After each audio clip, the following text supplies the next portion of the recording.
La Constitución, yo pondría al lado de la Constitución los tratados con jerarquía constitucional, que son de derechos humanos, lógicamente, por debajo de la Constitución otros tratados y por debajo las leyes de la nación, las leyes federales. Hasta el análisis que estamos haciendo ahora, vamos a ver cómo sigue esto, cómo evoluciona. Es muy importante señalar que los tratados de derechos humanos que adquirieron jerarquía constitucional son la Convención Interamericana sobre Desaparición Forzada de Personas, la Convención Internacional sobre los delitos de lesa humanidad y crímenes de guerra, y la Convención sobre los derechos de las personas con discapacidad. Entonces, fíjense ustedes que estos textos tienen jerarquía constitucional y no están en la enumeración del 75, inciso 22. De la misma forma, por ejemplo, la Convención de Belém do Pará sobre la erradicación de todas las formas de violencia hacia la mujer es un tratado de derechos humanos que no tiene jerarquía constitucional. Entonces, lo importante y medular acá es entender que hay tratados que pueden tener jerarquía constitucional aunque no la tengan, tienen que ser de derechos humanos y tienen que tener la ley especial, la ley con la mayoría grabada, o bien tratados que no tienen jerarquía constitucional ni la pueden tener, porque no son de derechos humanos.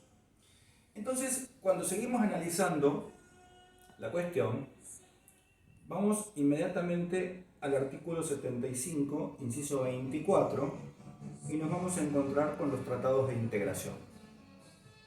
En los tratados de integración, en este inciso, claramente, en la última oración del primer párrafo, la Constitución dice que las normas que emanan de los tratados de integración son superiores a las leyes.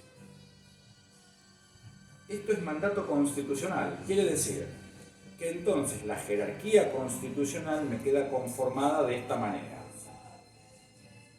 Constitución Nacional, tratados sobre derechos humanos con jerarquía constitucional, otros tratados y concordatos, normas que emanan de los tratados de integración, leyes nacionales. Vean ustedes que los tratados de integración necesariamente están dentro de otros tratados y concordatos. Entonces, no confundamos los tratados de integración con las normas que emanan de los tratados de integración, que tienen jerarquía diferente. De esta manera tenemos conformada la jerarquía. Quizá es interesante pensar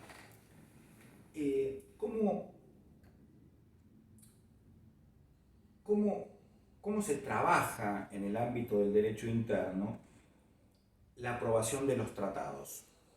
¿Por qué digo esto? Porque a veces se generan confusiones. Por ejemplo, si estuviéramos en una clase presencial, yo les preguntaría a ustedes si un tratado de derechos humanos para ser aprobado requiere de una mayoría especial del Congreso, grabada. Y seguramente la respuesta que ustedes me darían, que son muy estudiosos, es que no. Claramente, no la requiere.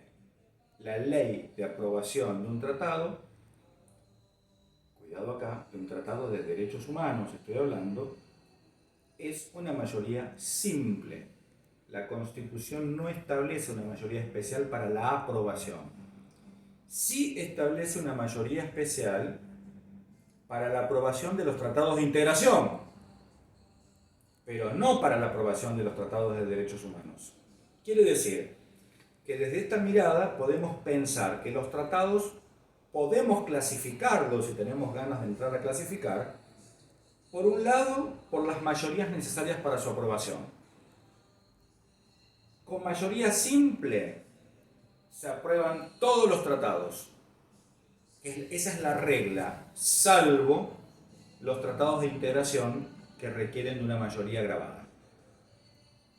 Por otro lado, podemos clasificar los tratados entre con jerarquía constitucional y sin jerarquía.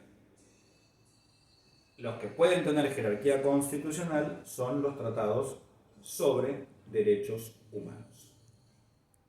Los tratados que no son de derechos humanos no pueden tener jerarquía constitucional salvo que modifiquemos la Constitución. ¿Bien? Entonces, si entendemos este esquema, entonces podemos comprender la jerarquía de las normas, herramienta fundamental para nuestra profesión. Y acá nace otra pregunta que es de índole constitucional. Y si estuviéramos en una clase presencial, yo les preguntaría, ¿todos los tratados tienen que ser aprobados por el Congreso? Y hago una pequeña pausa, escucho que ustedes intenten responder y seguramente van a llegar a la conclusión de que no es así, de que no todos los tratados tienen que ser aprobados por el Congreso. Entonces la pregunta es, ¿cuáles sí y cuáles no? ¿Cuáles deben pasar por el Congreso y cuáles no? Pues la respuesta nos las va a dar el artículo 75, inciso 22, y el artículo 99, inciso 11. ¿Por qué? Porque los tratados que necesariamente deben ser aprobados por el Congreso son aquellos cuya materia es facultad del Congreso legislar. Por ejemplo, en materia penal. Los tratados que no pasan por el Congreso son aquellos que se limitan a la actividad de la administración. Por ejemplo, un tratado de cooperación en la administración, un tratado de asistencia en temas administrativos, no hace falta que pase por el Congreso. Porque el artículo 99, inciso 11, es muy claro y dice, no me acuerdo los términos, pero déjame pensar, concluir, firmar y concluir. Esos son los términos, firmar y concluir tratados, Claro, cuando dice firmar, se refiere a los tratados que el Poder Ejecutivo por sí puede firmar obligando al Estado en un todo, en el texto del tratado. Pero cuando se refiere a concluir, ese término está hablando de un concepto que es el acto complejo federal. Esto es, interviene el Poder Ejecutivo en su carácter de representante de la nación en el extranjero. Interviene el Congreso, el Poder Legislativo, para aprobar el texto, 75, inciso 22. Vuelve al Ejecutivo para que presente el instrumento de ratificación o adhesión que corresponda en la comunidad internacional. Entonces, ¿entienden la diferencia? Cómo nuestra Constitución nos enseña que efectivamente ese es el mecanismo para poder relacionarnos con la vida de los tratados y con la vigencia de los tratados. Noten ustedes que es muy importante tener presente que es el Poder Ejecutivo el que presenta el instrumento de ratificación y el que de última va a decir, bueno, a partir de que lo presento, de conformidad al texto del tratado, podrá entrar en vigor el tratado o no. Pero si no se presenta el instrumento de ratificación o de adhesión, ese tratado para el Estado no existe más que como Estado signatario. Si fue un tratado que requirió, por supuesto, y que requiere del acto complejo federal. Entonces, la idea sería que después de subir este video al campus, voy a subir un trabajo práctico, escrito, y yo les voy a pedir que ustedes se organicen a través de grupos. Lo pueden hacer, ¿lo pueden hacer en forma individual? Sí.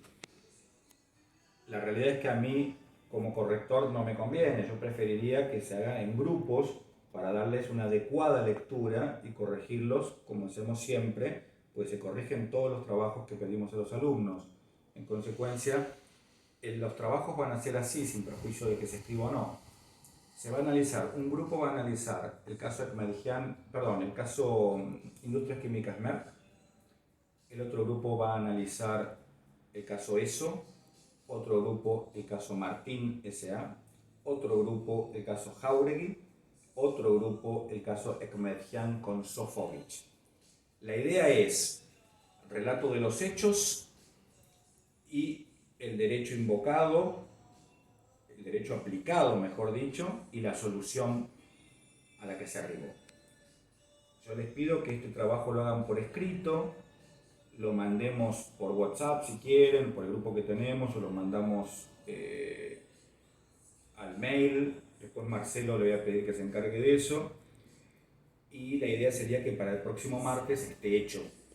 Así que entre ustedes divídanse la actividad, así por ahí no participan todos los grupos esta vez, pero sí tienen que estar todos los casos analizados para el próximo martes. ¿Sí? Espero que tengan una genial semana